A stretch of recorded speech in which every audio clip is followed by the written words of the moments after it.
परम प्रेम में युगावतार श्री ठाकुर अनुकूल चंद्र जी के रातुल श्री चरणों में कोटि कोटि प्रणाम करती हूँ जगत आराध्या श्री श्री बड़ी माँ के श्री चरणों में। और आप सभी को प्रणाम व जय गुरु। मुझे यकीन है कि आप सभी अपने अपने जीवन में सुखी हैं, स्वस्थ हैं, प्रसन्न हैं और आनंदित हैं। आज ठाकुर जी की और एक सुंदर सी वाणी आप सभी के लिए लेके आई हूँ। और ये जो वाणी है ये माताओं के लिए है, बहुत इम्पॉर्टेंट ये वाणी है। लज्जा और संकोच के विषय में ठाकुर जी ने क्या बात कही है, उस विषय पर आप सभी को ये वाणी सुनाने जा रही हूँ। लज्जा जहाँ पुरुष के मुंह को आमंत्रित करती है वह लज्जा नहीं है, दुर्बलता या दिखावटी भोलापन है। नारी की लज्जा यदि पुरुष को सश्रद्ध, अवनत और सेवा उन्मुख कर दे वही लज्जा है।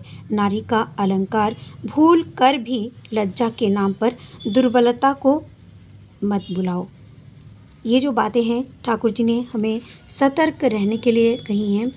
ये हमें ऐसी चिंता, ऐसा व्यवहार, ऐसा आचरण, ऐसा सतर्कता रखना है कि जिससे पुरुष का जो एक भाव है हमारे प्रति, मातृत्व का भाव जगे और हमारे प्रति सम्मान का भाव जगे।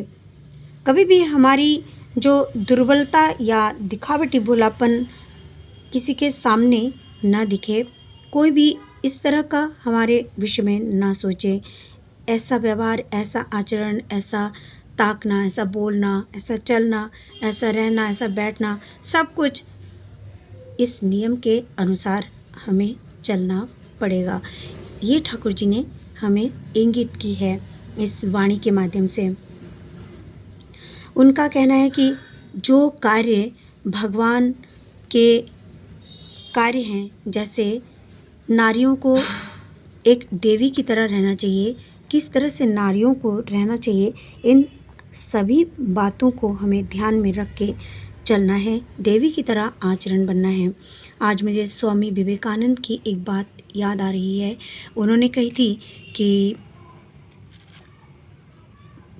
মানুষ হয়ে এসেছো এখন देवता হওয়ার चेष्टा करो, मनुष्य बन के आए हो इसलिए अभी देवता बनने की चेष्टा करो। देवता बनना हमारा फ़र्ज है, हमारा कर्तव्य है। हम इससे पहले जानवर थे, अब इस जन्म में मानव बन के आए हैं। अब यदि मानव बन के आके यदि हमारा आचरण, हमारा व्यवहार जानवरों जैसा हो या कोई पशु जैसा हो तो हम मनुष्य कहलाने लायक नहीं, और इससे भी ऊर्ध्व हमको एक कदम आगे चलना है। वो ये कहा है ठाकुर जी ने कि हमें हमेशा देवता बन के रहना है, देवता बन के चलने की कोशिश करनी है।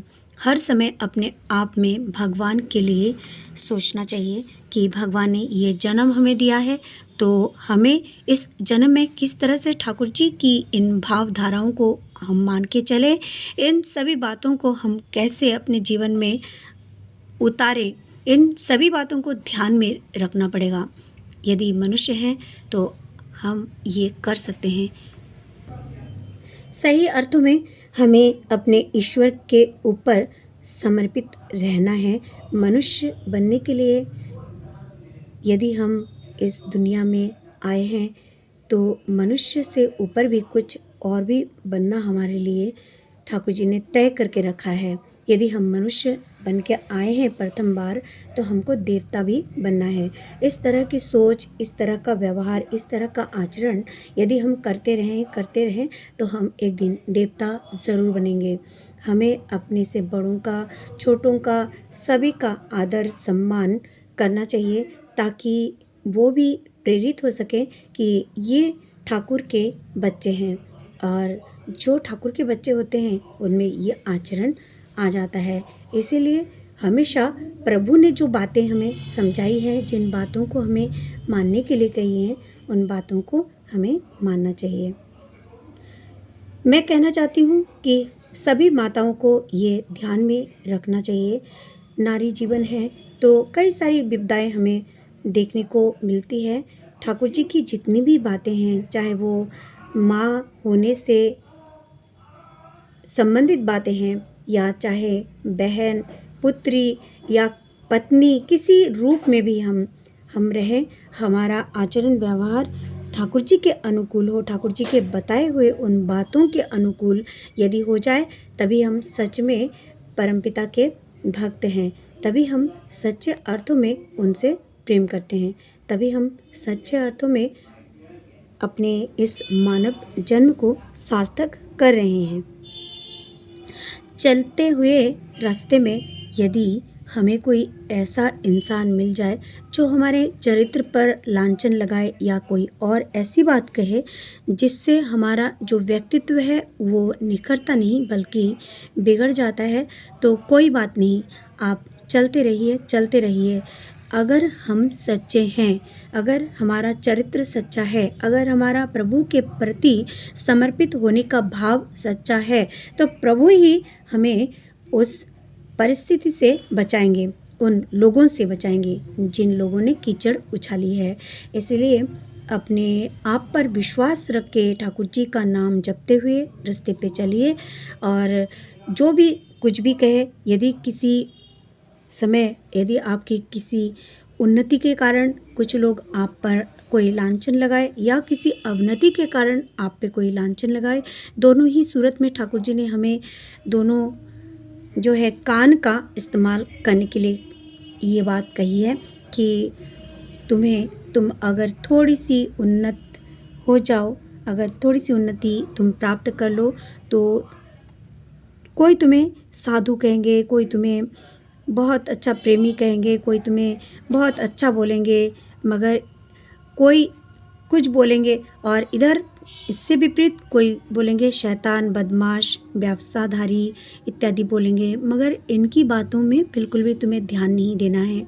तुम्हें केवल अपने चरित्र को ठीक रख के, एकदम अपने आचरण को ठीक रख के चलना है प्रभु की ओर, प्रभु की दिशा की ओर, प्रभु की बातें मान के समाज के कार्य करो या चाहे कहीं भी कुछ भी करो, लेकिन हर समय प्रभु को अगर माथे पे रखो तो कोई कीचड़, कोई लांछन, कोई गंजना, कोई व्याधि, कोई रोग, कोई शोक, कोई परेशानी, कुछ भी तुम्हारा कुछ भी बिगाड़ नहीं सकती।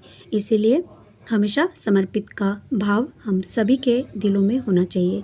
इन्हीं सभी बातों के साथ आज आप सभी की मंगल कामना परमपिता परमेश्वर के रातुल श्री चरणों में करते हुए आज ही आप सभी से विदा लेती हूँ। आप सभी यूँ ही अपने अपने जीवन में सुखी रहें, हंसते रहें और मुस्कुराते रहें।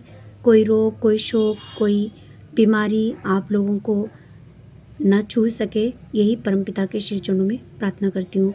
आप लोग भी मुझे आशीर्वाद करें कि ठाकुर के रास्ते पे मैं चल पड़ी हूँ तो ठाकुर को पकड़ के रख सकूँ, प्यार करती रहूँ, निस्वार्थ प्यार करती रहूँ और अपने कर्तव्यों, दायित्वों के प्रति हमेशा सजग रह के चल सकूँ। जय गुरु, वंदे पुरुषोत्तमम।